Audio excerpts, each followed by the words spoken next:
இந்த விஷயத்த ஒரு எட்டு நீ முன்னாடியே கவனிச்சிருக்கணும்பா. இந்த காலத்து பசங்க வெளியூர் போனா கண்ட ஜாதி ஜனத்தோட சேர்ந்து போறத ஃபேஷனா வச்சுக்கிறாங்க. என் பொண்ணை இந்த காரணத்துக்காக தான் நம்ம ஊர்லயே படிக்க வைக்கிறேன். அப்பதானே நம்ம பொண்ணு எப்பவும் நம்ம பார்வையிலேயே இருப்பா. அது நம்ம ஜாதி பையன் வெளியூருக்கு போய் வேற ஒரு பொண்ணை கட்டிட்டு வந்தா போனா போதுன்னு விட்டுறலாம். இது அப்படி இல்லையே. நம்ம பொண்ணை அவங்களுக்கு கொடுத்தா அடுத்த தலைமுறை அவங்களுக்கு போன மாதிரி.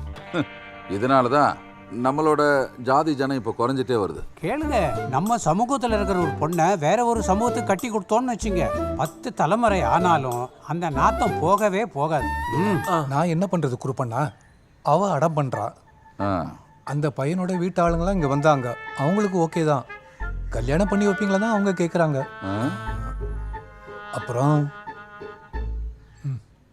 அவங்க முறைப்படி தான் நடத்த வேண்டிய ஒரு. அது நடக்காது.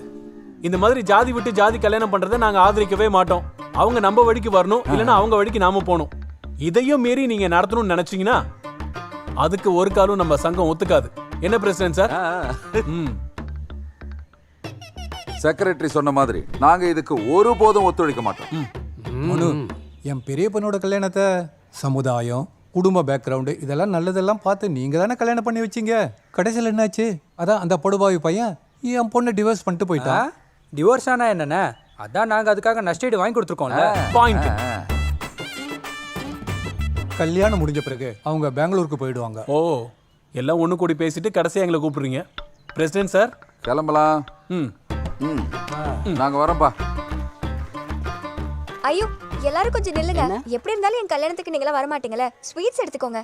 அம்பாடினா எடுத்துக்கோங்க. Thank you. Congrats. Thank you. சரியான தீனி பண்றான்.